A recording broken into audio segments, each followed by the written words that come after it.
I'm here to help women reset and rewild, to embrace and prioritize the pauses in order to reclaim their peace and power. I'm Dr. Michelle Peris, director of the Poppy Clinic and founder and CEO of the Wild Collective. As a disruptor, naturopathic doctor, wife, and mama, I've created a global movement and sacred space for women to rise together. Here, you'll break through limitations, romanticize your life, and unlock the magic of your divine feminine power. My life's work is rooted in community, lifting women into their most powerful, authentic selves, while empowering clinicians to elevate their practices with a transformational, community-driven model. I lead a thriving, passion-fueled business and naturopathic practice brimming with abundance, where I can guide women to invigorate their lives through sisterhood and elevate healthcare with a cutting-edge transformational approach. I've witnessed firsthand in my practice how this model sparks consistent health transformation, creates flourishing communities, and brings profitable success. You can have it all, a life filled with abundance, contagious joy, and untethered potential. So pull up a seat. It's time to pour into yourself and tap into your intuition and design a life that's wild, free, and uniquely yours. And I'm going to show you how. This is Wild Medicine. Welcome to another episode of Wild Medicine. I am your host, Dr. Michelle Peris, and after I don't know what I'm doing, break, I'm back. I really am doing my best. I always explain myself and I don't need to, I understand. Always try my best to show up authentically and when inspired. And I just want to put this out here. You guys, there is this new way we can connect. And there is a link in the show notes. I'll make sure it's at the top of the show notes where you can ask me anything and I'll answer it on the podcast. Why this is helpful? Well, now you can directly connect and ask me anything you want. I will answer it. I will tell you that my strongest skill set, I think, is the ability to riff when prompted. I've noticed this on stage. I've noticed this in wild circles. I've noticed this in patient visits. I really enjoy answering people's questions and sharing my perspective from the body of work that I have built over the last 16 years and 44 years as a woman and 14 years as a mom. I have accumulated some wisdom and data and information, and I would love to answer your question directly. So it would mean the world to me if you would go click the link and leave me a little voice note and ask me anything.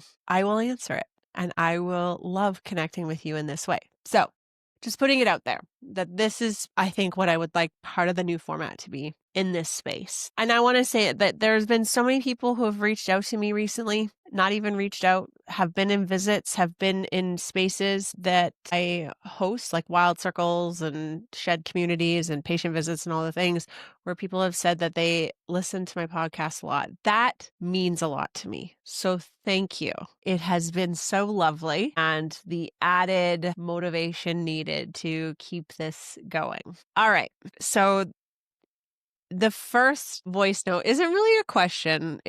I'm so lucky. I am so lucky that I have friends that will show up for me even when I don't expect it. So my first voice note was a love note from my really good friend, Dr. Leah Saunders. She's been on the podcast many times, and she left me a really nice note of love and appreciation of our friendship. And it inspired me to want to share something on the podcast around friendship, and that there are all types of relationships and there are all different intensities of friendships, and there are seasons for friendships. And I was in discussion with someone who reconnected with me just around like how our relationship changed over the years, and what was the future of that. And it really left me thinking a lot about friendship. And you guys know that community is my jam, and sisterhood, and all of these facets, healthy communication, emotional intelligence,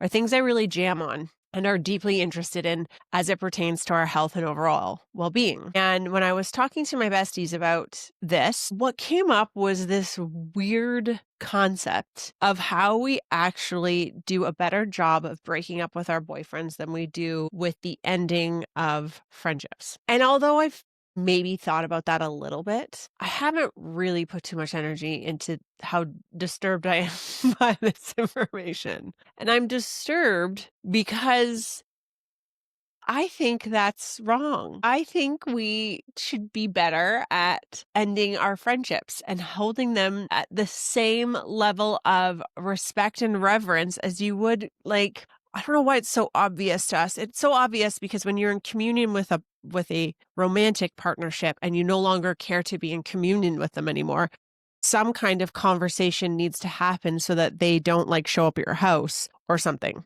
right? There's like a real obvious need to break the energy, to shift your energy into something new. But why not with friendships? Like, why are we so, as a collective, not as onerous around the ending of friendships? Maybe it's weird. Maybe we're like scared of the social ramifications of people talking. You know, this is a real blind spot for me. And it really kind of hit me hard, like, because there are certain friendships that have ended.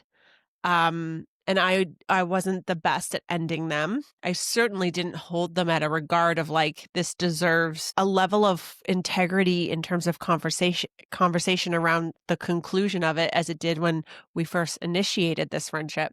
And there are friendships where even though time passes, you're like, no, this person's still they have a presence in my life where, you know, you just pick up where you left off. Like, there's all different types of relationships. And I just want to like put the thought out there, plant the seed for all of us, because this is something that I recently had to sit with. And at 44, sitting in wild circles forever as a clinician, as someone who cares to be honest, cares to be integral to the best of my ability. Of course, I screw up all the time. I really wanted to have an intentionality around a conversation that I needed to have. And I was so proud of us. And it was not a direct conversation. And that's fine. Like, sometimes things are done these days through text and voice notes and, you know, many different avenues and forms of communication because the world is different. But I was so proud of us. You know, not all friendships make it long term, and that is okay. And there can still be a deep love and reverence for the time that was shared together. This episode is brought to you by the Wild Collective. If you are ready for something innovative, something truly transformational, you are wanting to build a beautiful life and thriving health and vibrant energy, and you're not sure how to build that in, you might want to consider something as incredible as the Wild Collective. The Wild Collective is our women's health initiative. It is a closed community of like-minded individuals. It is where sisterhood meets self-care. There's 10 modules of fundamental women's health, all the evidence-based information that you need, the testing, the handouts, the assessment, how to advocate for yourself in the wellness space. Also, what natural and integrative approaches you can consider for any age and stage in life. And being that it is part of a community, you also get this beautiful experience of meaningful connection, conversations that matter, and truly up-leveling your life. So if you are ready to take on something totally transformative and fun, then please go check us out at the Wild Collective. So that's the-wild-collective.com. Get on the wait list, and we will see you in one of our wild circles very soon. And, you know, the woman in me wants to invite all of us to have the same level of our integrity and need for closure as we would with our romantic relationships as we do with our friendships. And so I really sat with needing to create closure for a relationship. And I did. I sat with it. I spoke to my business coach about it. I spoke to my best friends about it. I spoke to my husband about it. I took in all different information. And so there was all different opinions about how to approach this. There were the opinions of like, you know, just saying we grew apart. Oh, because that would be true. And that would be the easy thing to do because, you might run into this person again and you don't want to make it weird. But someone directly asked me, like, what happened?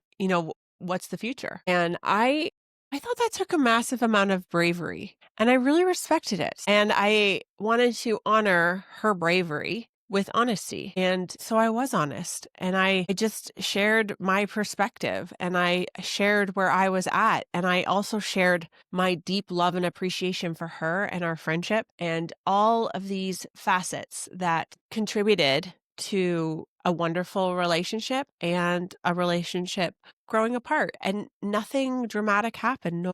Nothing consequential needed to end it. But also, it's okay that things aren't the same. It's okay that things grow apart and that is where you're at. And as a young girl, I grew up in a family that I felt confused a lot. A lot of things like A plus B didn't equal C stay with me. As in a lot of things didn't add up. And there wasn't really healthy communication. There wasn't repair. There wasn't explanations. I was sort of left to fill in the gaps all by myself. And I had a wonderful upbringing. I just feel like communication isn't a strength that has been fostered as a skill set for majority of the population, right? This is why I had someone come in my office this week and she was deeply emotional and a lot had to do with the fact that she really felt like the world was very surface level and that there wasn't a lot of depth to the relationships and conversations. And I would say that's probably only even accelerated with the world of social media and presenting ourselves in a certain way.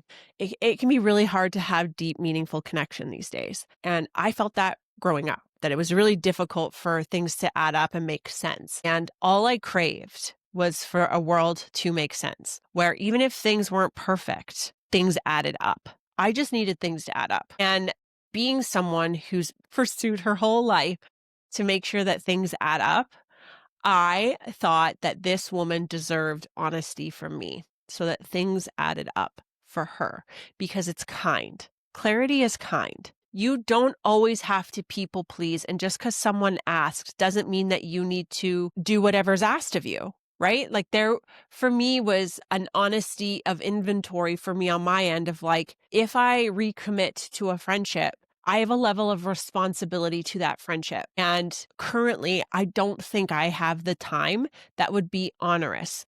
And it might actually end up hurting her feelings more because if I'm unclear about my intentions about the relationship or what I'm willing to commit to make that relationship work, that will be meaner. So the people pleasing part of just like, of course we can reconnect. Of course I love you. And I do love this person actually very much. But I didn't want to be dishonest about what time I could actually commit into the relationship I felt she was looking for. And this is so interesting because it sounds very much like a romantic relationship, but it's not. It's a friendship. But this is the level of integrity I think we are all called to have and hold for all of our relationships. And if we were this honest, we would probably have a different world. And this is why I'm positioning this conversation, because as someone who's deeply motivated by human relationships and the integrity of them and knowing the standards that are held for me in a wild circle and my very close inner circle of the standards that are held of me in those relationships,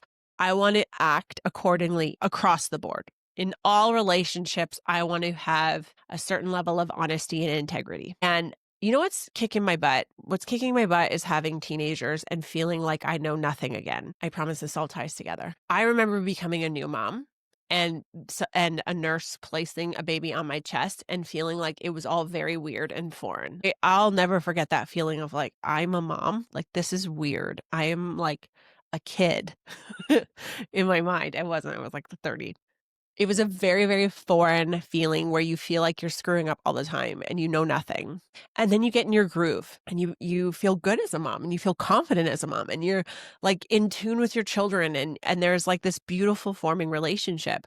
Let me tell you, the transition into teenager era, it is a humbling transition. I feel like I know nothing. I feel like I'm screwing up all the time. I feel like all of my inner shadow stuff's getting kicked up left, right, and center. I am perplexed by it all. I like can't even tell you how confusing it all feels. And so with that factored in with this relational dynamic that was coming up for me, I was like, I have to really assess where I need to put my energy right now. And that was truly part of the decision making, was like, I don't think I can commit the time to another friendship that I think would be required. And that's just from things that I feel intuitively, even the fact that I feel like I'm having to be chiseled into a new level of motherhood. And that's going to take a great deal of my time. And because I believe that the world should make sense, because when my world didn't make sense, I truly wasn't okay. And I really didn't feel okay for a lot of my life because I was genuinely like in distress and uneasy about how things didn't seem to make sense in the world, especially around relationships, that I needed to be honest. And so I was honest. And the people pleaser in me didn't want to make that voice note in response to a request to rekindle a friendship. The people pleaser in me wanted to say the things that would make things easy in the moment, even though I didn't think I had the capacity to be honest of what I'd be committing to.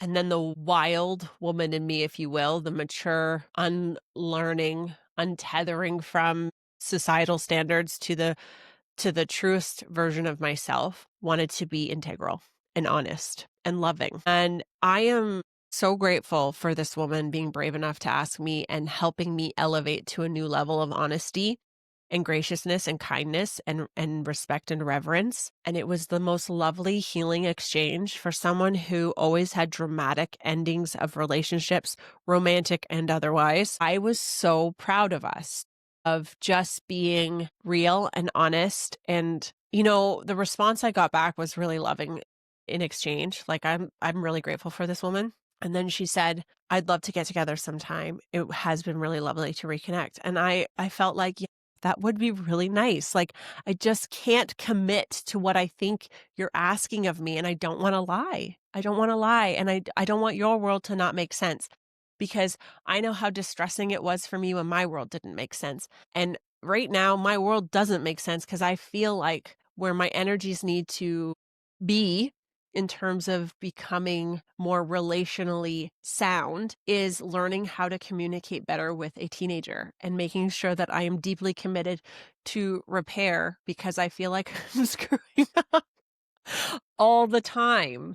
I have such a stubborn personality, and my like teenagery piece of like wanting to fight for the sake of fighting is being flared. And I've raised emotionally intelligent children alongside my very emotionally intelligent husband. And I can't even tell you. So, to summarize, when my friend left me this love note, I wanted to just let women know what's possible. A lot of women tell me lately how lonely they are. And a lot of women lately tell me, as they are transitioning from one level of their life to their next level, like the phoenix rising, the chrysalis breaking and becoming the butterfly, this whole expansion into this newest version, how their old friendships don't really match anymore and they feel lonely. Should we all be so blessed to have friendships of people who leave us love notes on our speak pipe like Leah and remind us of how intentional we want to be with our friendships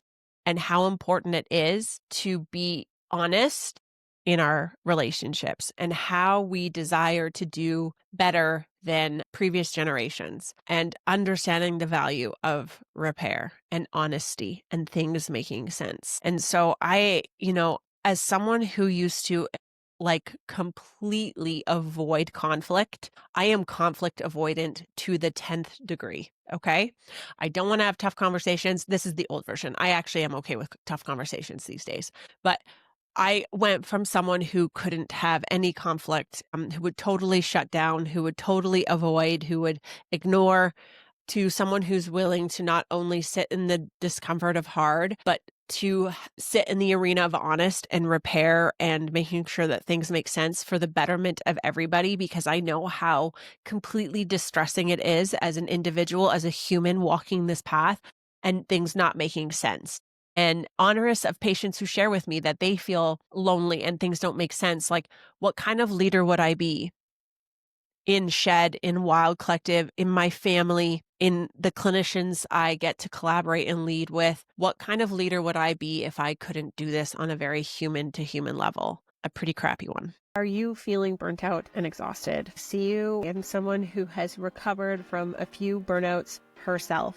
And through sitting in circles with women over the last 8 years, I have some perspectives as to what personality traits and habits and thinking traps perpetuate and put us at higher risk of developing and ending up in burnout. So if you want to find out your burnout archetype quiz, are you a CEO? Are you a saboteur, a martyr, a rescuer, or a zombie?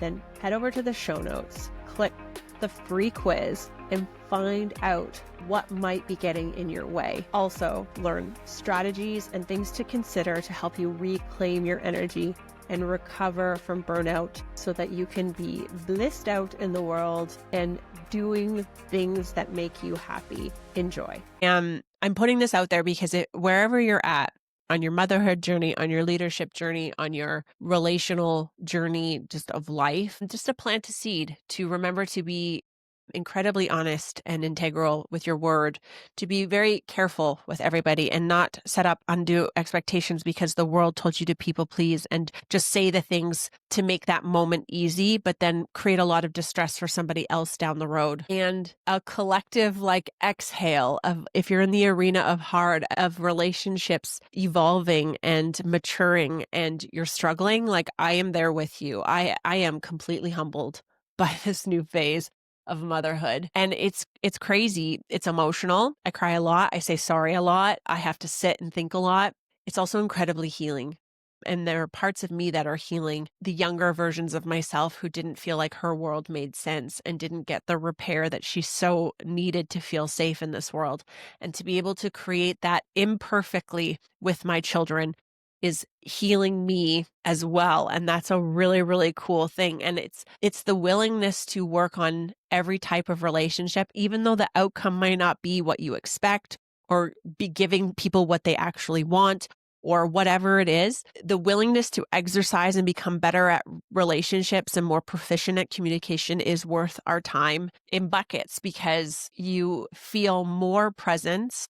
You feel more alive, you feel more human, you feel more safe, you feel more calibrated to truth, more coherent, and more willing and brave to be seen. It's a really powerful thing. And I have the privilege of working with a lot of really incredible women who I think are deeply trapped in people pleasing and doing the right thing and avoiding conflict.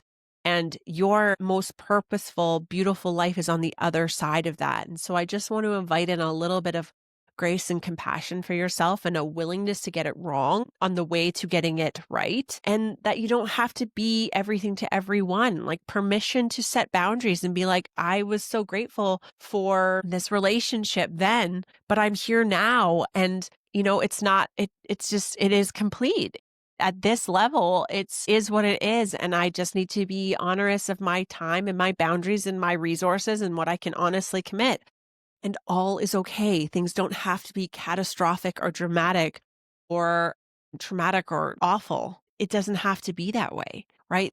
How we show up to these conversations, even if you get it wrong, repair is so magical, really starts to help us feel a level of humility and presence and love that we didn't feel possible because before we were just disconnected from it all. We were avoiding it all and we were just going through the motions. And the women I work with are not okay with that. That is deeply unsatisfying. And we would rather feel good, bad, and ugly than to avoid and numb out. This conversation is for those people. And if you're here and you're listening and you got value out of it, please share. And thank you for listening and ask me your questions. I would love to engage with you personally and connect in this capacity because I do think this is my strong suit to riff and to share my perspectives and my thoughts and my wisdom that I've obtained over the years. So hopefully this unique perspective on relationships is helpful for you. And may you honor your friendships and the closure of relationships as much as you do your romantic ones, because your friends probably have been with you through a lot more, and they definitely deserve the integrity of closure, maybe even more so than our boyfriends, right? So, or our partners. So until next time, stay wild, and I'll see you soon. Thank you so much for tuning in to Wild Medicine. I am so grateful to have you here, and I hope you're feeling inspired and empowered. If you enjoyed today's episode, please don't forget to subscribe and leave a 5-star rating. It helps us reach more incredible women just like you. And before you go, quick reminder, the information shared on this podcast is for educational purposes only and is not intended to diagnose or treat any medical condition. Please consult with your healthcare provider for personalized advice and care.